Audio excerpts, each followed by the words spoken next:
Okay madam, ಏನು ಘಟನೆ ಆಗಿರುವಂಥದ್ದು? ಅಲ್ಲಿದೆಯಾ ಸುಮಾರು 8:30 ಸ್ವಲ್ಪ ಹೊತ್ತು ಚಂದ. ಜಯ ಮಾರ್ತಾಂಡ ಗೇಟ್ ಮುಂದೆ ಹೀಲಿಯಂ ಬಲೂನ್ ಮಾರ್ತಾ ಇದ್ವಿ ಸೈಕಲಲ್ಲಿ. ಸೊ ಅದಕ್ಕೇನು ಹೀಲಿಯಂ ಬಲೂನ್ಗೆ ಗ್ಲಾಸ್ ತುಂಬ್ತಾರೆ, ಅದು ಸ್ಮಾಲ್ ಸಿಲಿಂಡರ್ ಅದು ಬ್ಲಾಸ್ಟ್ ಆಗಿಬಿಟ್ಟು ಯಾರು ಮಾರ್ತಾ ಇದ್ರು ಅವ್ರದ್ದು ಡೆತ್ ಆಗಿದೆ. ಬಟ್ ಅಲ್ಲಿ ಮತ್ತೆ ಮುಂದೆಯಿಂದ ಹೋಗ್ತಾ ಇರೋರು ಮತ್ತು ಅಲ್ಲಿ 5 ಜನಕ್ಕೆ ಈಗ ಗಾಯ ಆಗಿದೆ. ಸೊ ಅವ್ರದ್ದು ವಿಚಾರಣೆ ನಾವು ಮಾಡ್ತೀವಿ. ಬಟ್ ಇದು ನಡೆದು ಘಟನೆ ಮೇಡಮ್. ಯಾರು ಸಹ ಯಾರು ಇನ್ನು ಆಗಿಲ್ಲ, ಮತ್ತೆ ಮಾಡಿ ಹೇಳ್ತೀವಿ. ಗಾಯಗಳದೆಲ್ಲ ಹೆಸರು ಸಿಕ್ಕಿದೆ. ಒಬ್ಬರು ಸೀರಿಯಸ್ ಇದ್ದಾರೆ, ಒಬ್ಬರು ನಂಜನಗೂಡವರು, ಒಬ್ಬರು ಬ್ಯಾಂಗ್ಳೂರಿಂದ ಬಂದಿದ್ದಾರೆ ಅಂತ ಹೇಳ್ತಾರೆ. ಮತ್ತೆ ಇಬ್ಬರು ಮಾತಾಡಿಲ್ಲ, ಅವ್ರಿಗೆ ಮಾತಾಡ್ಸ್ಬಿಟ್ಟು ನಾನು ಫರ್ದರ್ ಡೀಟೇಲ್ಸ್. ಅವ್ರ ಹೆಸರು ಮೇಡಮ್ ಯಾವ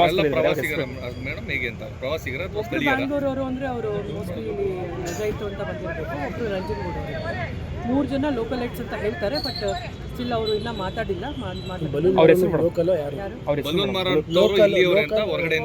ಮಂಜುಳಾ ಲಕ್ಷ್ಮಿ ಅಂತ ಬ್ಯಾಂಗ್ಳೂರ್ ಅಂತ ಹೇಳ್ತಾರೆ. ಇನ್ನೊಬ್ರು ಮಂಜುಳಾ ಅಂತ ನಂಜನಗೂಡವರು, ಇನ್ನೊಬ್ರು ಕೊಟ್ರೇಶಿ ಅಂತ ಹೇಳಿ ಅವರು ರಾಣೆಬೆನ್ನೂರವರು ಅಂತ ಹೇಳ್ತಾರೆ.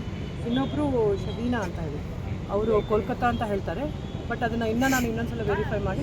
ಈಗ ಬಲೂನ್ ಮಾರಾಟ ಮಾಡ್ತಾ ಇದ್ದವರು ಸ್ಥಳೀಯರ ಅಥವಾ ಹೊರಗಡೆ ಅವರ ಮೇಡಮ್? ಅದೇ ಡೆತ್ ಆಗಿರುವಂಥದ್ದು. ಮತ್ತೆ ಮಾಡಿ ಯುವಕ ಅರೌಂಡ್ 40 years. ಒಬ್ಬರಿಗೆ ಡೆತ್ ಆಗಿದೆ. 4 ಇಂಜುರಿ. ಹೌದು, ಟೋಟಲ್ 5 ಜನ. ಯಾವ ಹಾಸ್ಪಿಟಲ್ ಅಥವಾ ಏನಾದ್ರು ಕೇರ್ ಹಾಸ್ಪಿಟಲ್